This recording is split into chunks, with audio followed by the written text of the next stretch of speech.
Assalamualaikum warahmatullahi wabarakatuh. Saya selaku moderator akan memperkenalkan nama-nama kelompok 2, yaitu Muhammad Fatur Rahman Siddiq dengan NPM 200-222, Putri Nawang dengan NPM 200-212, dan saya sendiri Muratul Uyun dengan NPM 200-2009. Kami akan mempresentasikan tentang ekonomi makro dan pengukuran pendapatan nasional.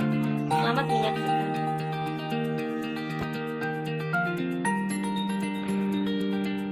Assalamualaikum warahmatullahi wabarakatuh.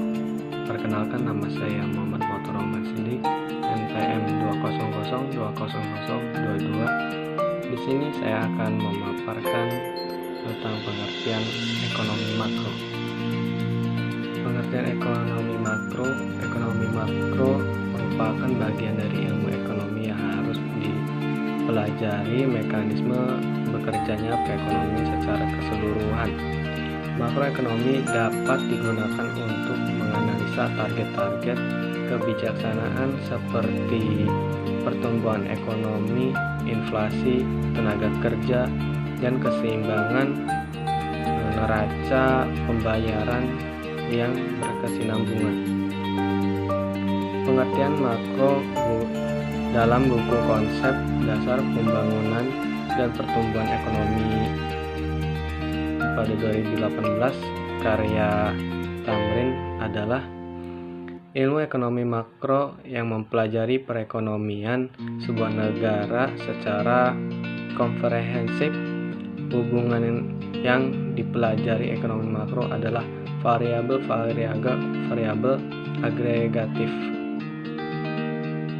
Selanjutnya adalah pengertian pendapatan nasional.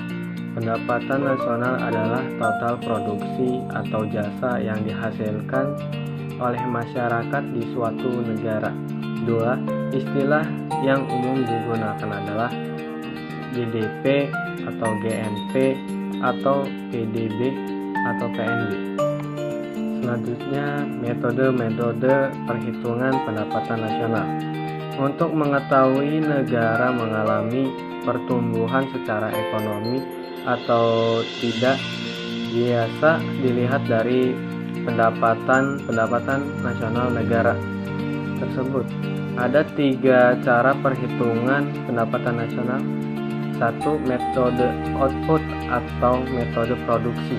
2. Metode pendapatan. 3. Metode pengeluaran. Metode output atau metode produksi. Pendapatan nasional dihitung berdasarkan perhitungan dari jumlah nilai akhir barang dan jasa yang dihasilkan oleh masyarakat dalam suatu perekonomian pada periode tertentu. Barang aktif atau barang antar. Nilai akhir adalah nilai barang yang siap dikonsumsi. Assalamualaikum warahmatullahi wabarakatuh.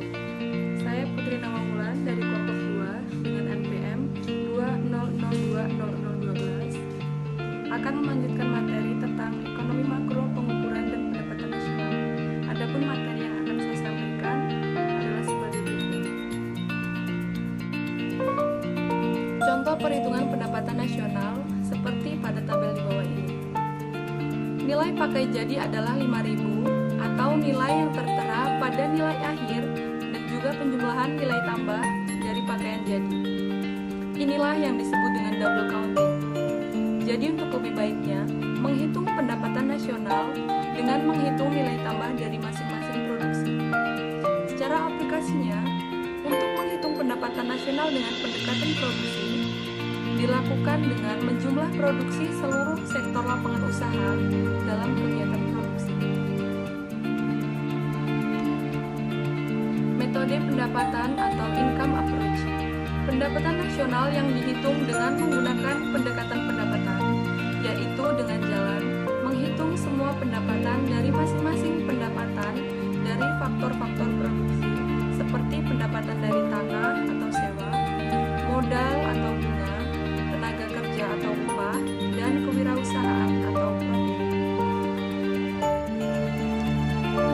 Di Indonesia, perhitungan pendapatan nasional dipublikasikan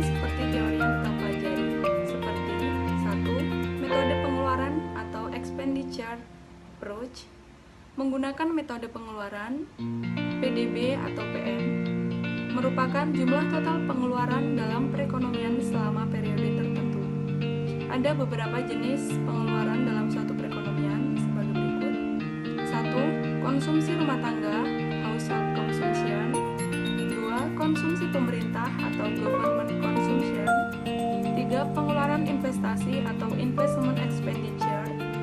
4. Ekspor neto atau net export. Pendapatan nasional yang dihitung dengan menggunakan pendekatan pengeluaran yaitu dengan menjumlahkan seluruh pengeluaran yang dilakukan oleh semua pelaku ekonomi, baik itu rumah tangga, perusahaan, pemerintah, dan sektor luar negeri.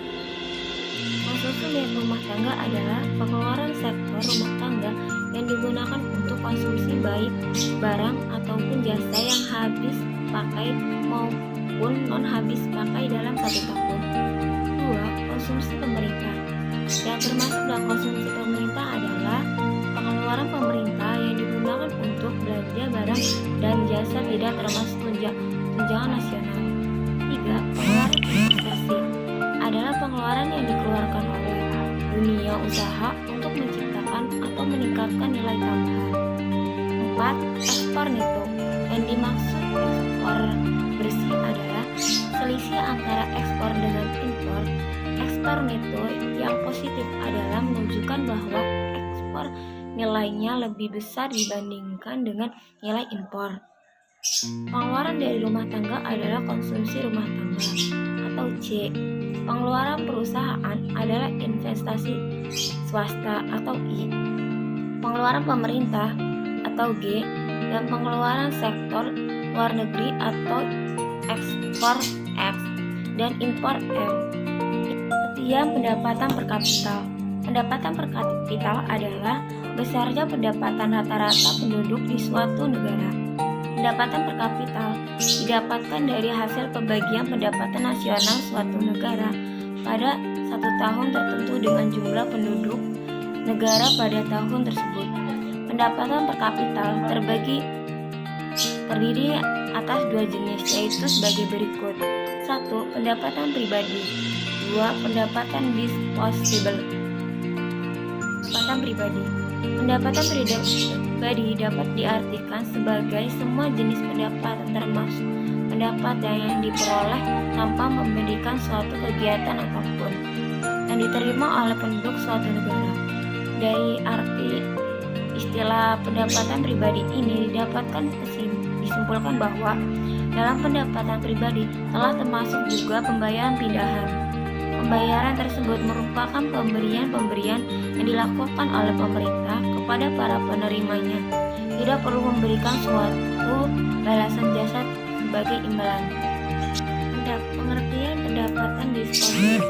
Apabila pendapatan pribadi dikurangi oleh pajak yang harus dibayar oleh para penerima pendapatan, nilai yang tersisa dinamakan pendapatan disposable. Dan demikian, pada hakikatnya pendapatan disposable adalah pendapatan yang dapat digunakan oleh para penerimanya, yaitu semua rumah tangga yang ada dalam perekonomian untuk membeli barang-barang dan jasa-jasa yang mereka inginkan. Manfaat perhitungan pendapatan per kapital sebagai indikator ekonomi yang mengukur tingkat kemakmuran penduduk suatu wilayah. Pendapatan per kapital dihitung secara berkala, biasanya 1